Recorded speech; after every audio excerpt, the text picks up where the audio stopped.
আচ্ছা, তোমরা কি কখনো ভেবে দেখেছো যে দার্জিলিং এ পাহাড়, সুন্দরবনে সমভূমি, আবার রাজস্থানে মরুভূমি, পৃথিবীর সব জায়গায় যদি একই হতো তাহলে কি এতটা বৈচিত্র্যময় হতো বা এতটা ডিফারেন্ট হতো যদি পৃথিবীর সব জায়গা একরকম দেখতে হতো? তা এই ক্লাসে আমরা খুব অল্প সময়ের মধ্যে খুব সহজে এটা জেনে নেব যে পৃথিবীর সব জায়গা একরকম নয় কেন।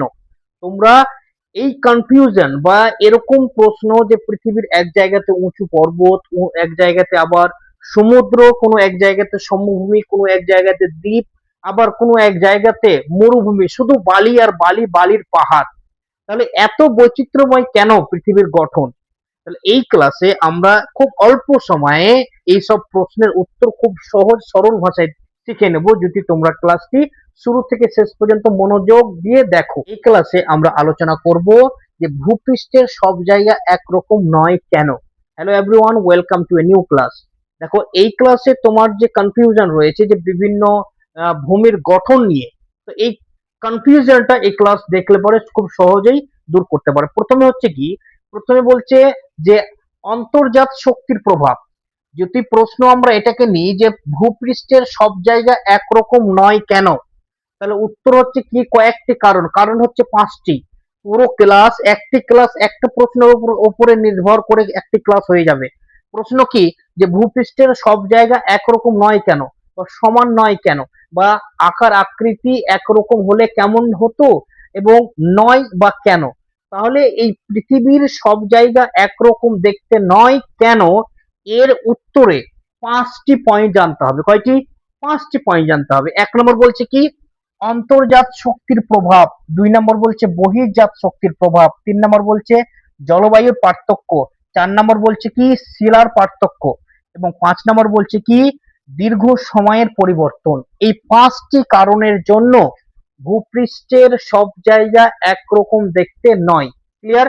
এবার আমরা একটা পয়েন্টকে খুব সরল সহজে ভাঙছি কি, যে অন্তর্জাত শক্তির প্রভাব। অন্তর্জাত বলতে ভূমির যে ভিতরের শক্তি, ভূগর্ভের যে ভিতরের শক্তি, তার ফলে কি হচ্ছে, বিভিন্ন ধরনের অ্যাক্টিভিটিস, ন্যাচুরাল ডিজাস্টার বা প্রাকৃতিক দুর্যোগ হচ্ছে কিসের কারণে? পৃথিবীর নিজস্ব অন্তরীণ বা অভ্যন্তরীণ শক্তির কারণে।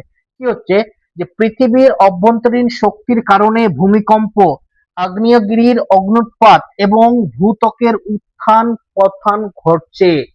তার ফলে ভূমির গঠন আলাদা হচ্ছে। কি, যে পৃথিবীর অন্তরীণ, অভ্যন্তরীণ মানে পৃথিবীর ভিতরের শক্তির কারণে কি হচ্ছে, ভূমিকম্প, আর্থকুইক। তারপরে আগ্নেয়গিরির আগ্নেয়োৎপাত, অর্থাৎ ম্যাগমা বা লাভা গলে পাহাড়কে গলিয়ে বেরিয়ে আসছে। তারপরে হচ্ছে কি ভূত্বকের উত্থান পতন ঘটছে, উত্থান পতন ঘটছে। এই যে ভূমিকম্প হলো, ভূমি রিসেন্টলি যে একটি মহাদেশে ভূমিকম্প হলো, সেই ভূমিকম্পের মধ্যে পুরো শহরের নকশা পাল্টে গেল, পুরো শহরের ডিজাইন পাল্টে গেল ভূমিকম্পর কারণে।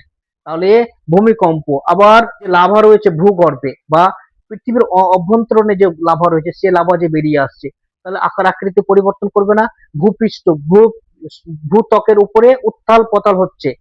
কোনো এক জায়গা ফেটে বিল্ডিং এ বিল্ডিং, পাহাড় ধসে যাচ্ছে, আবার কোনো এক জায়গা সমুদ্র হয়ে যাচ্ছে। তাহলে পৃথিবীর অভ্যন্তরীণ শক্তির কারণে পৃথিবীর উপরের আকার আকৃতি পরিবর্তন হচ্ছে। তারপরে এর ফলে কি হচ্ছে, কোথাও পাহাড়, কোথাও আবার মালভূমি, আবার কোথাও অববাহিকা সৃষ্টি হয়েছে। কিসের কারণে?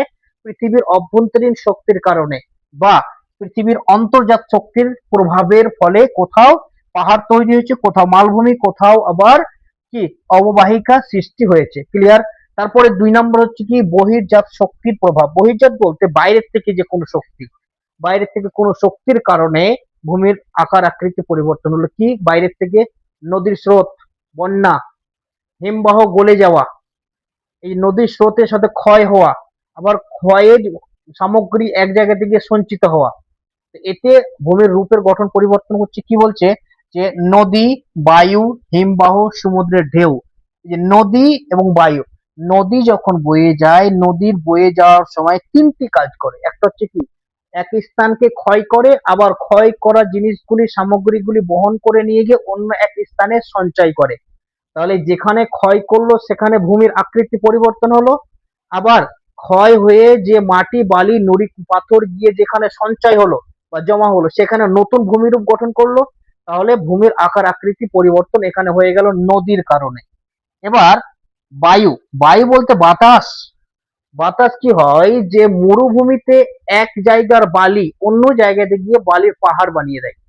তাহলে যেখান থেকে বাতাস বালুকে উড়িয়ে নিয়ে যাচ্ছে তার আশেপাশে যে পাথর লুকিয়ে থাকে, শিলা লুকিয়ে থাকে, সেই শিলাগুলো জাগ্রত হচ্ছে বিভিন্ন ধরনের আকার নিয়ে। কি আকার নিয়ে? কোনো এক জায়গাতে ব্যাঙের ছাতার মতো, মাশরুমের মতো, কোনো এক এক জায়গাতে ছত্রাকের মতো। কেন?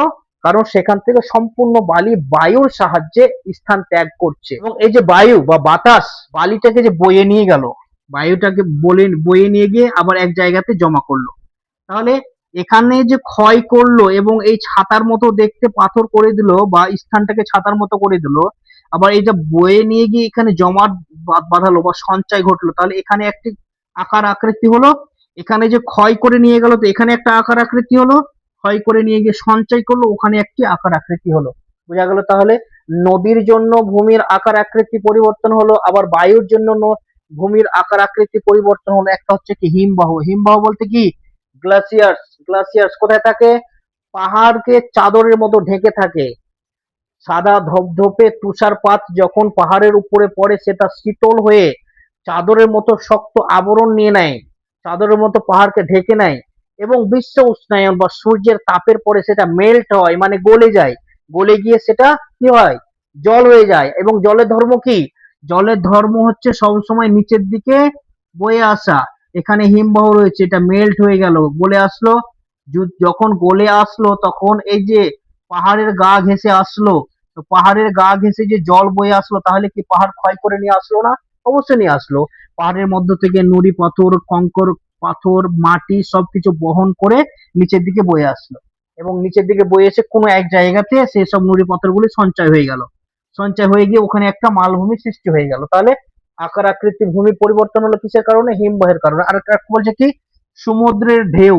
সমুদ্রের ঢেউ ছাড়ো, আমরা আমাদের বাড়ির আশেপাশে হয়তো সমুদ্র নেই, যাদের বাড়ির আশেপাশে সমুদ্র রয়েছে ওরা দেখবে দিনরাত প্র্যাকটিক্যাল করে নেবে। আমরা নদীর স্রোত দেখি, আমরা এই যে বন্যা, বর্তমানে বর্ষাকাল, নদীতে ভরাট জল, এই জল যখন দ্রুত বেগে বেয়ে আসছে, আমরা পাশে আমাদের নদী রয়েছে, খুব প্র্যাকটিক্যাল ভাবে আমরা কালকে সকালে গেলেই দেখতে পাবো যে নদীর মধ্যে উতাল পাতাল জল বর্তমানে।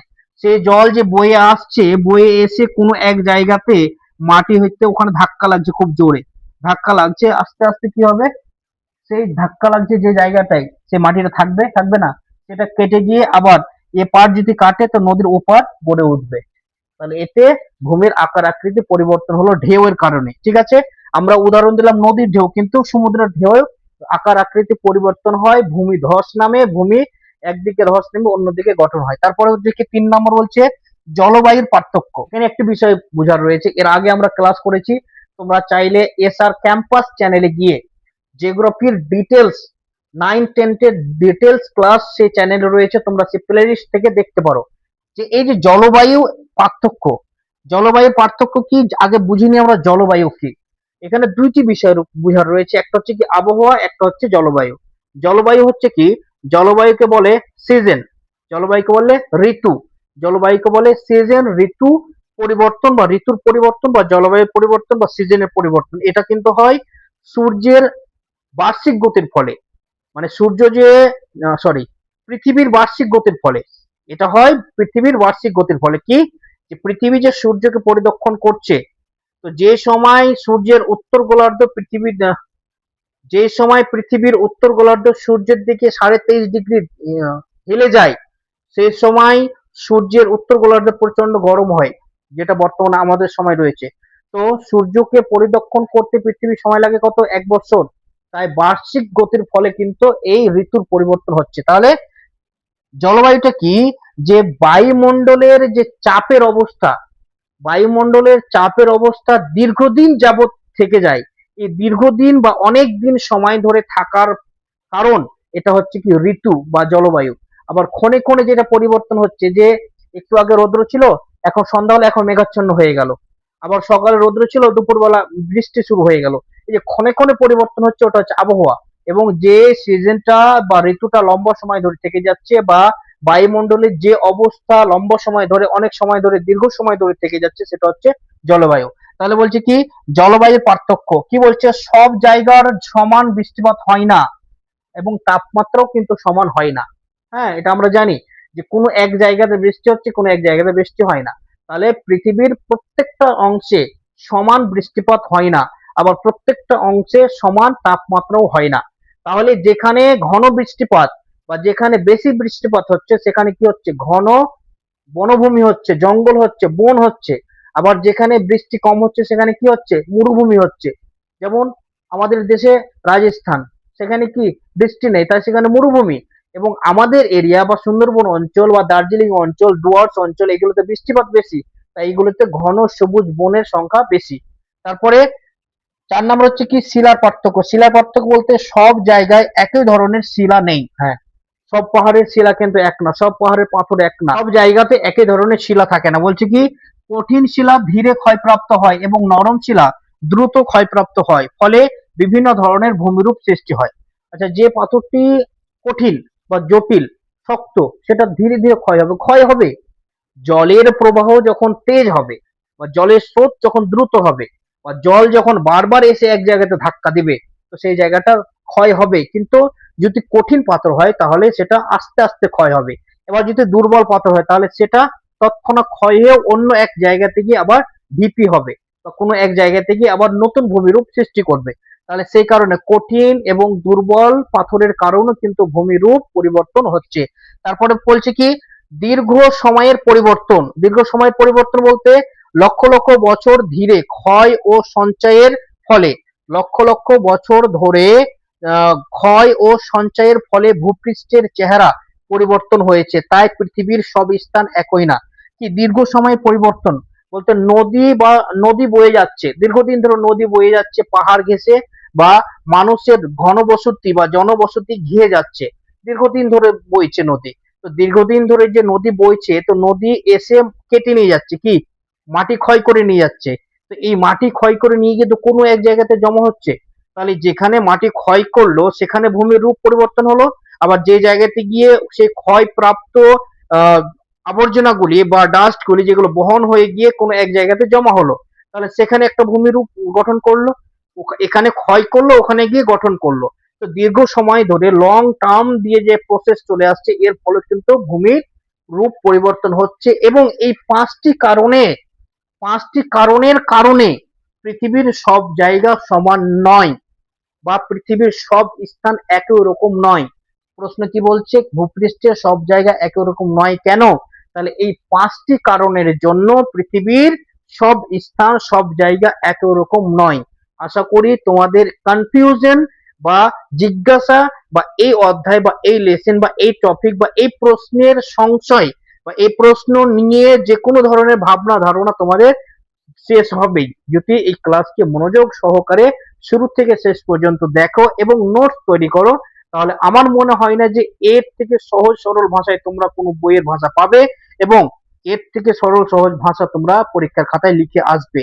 তাহলে তোমরা অতি সহজ সরলে এটা নোট তৈরি করো, সরল সহজ ভাষায় অল্প সময়ের মধ্যে তোমরা এই যে ভূমির রূপ বা পৃথিবীর সব স্থানে একই রকম জায়গা কেন নয় তোমরা শিখে গেলে।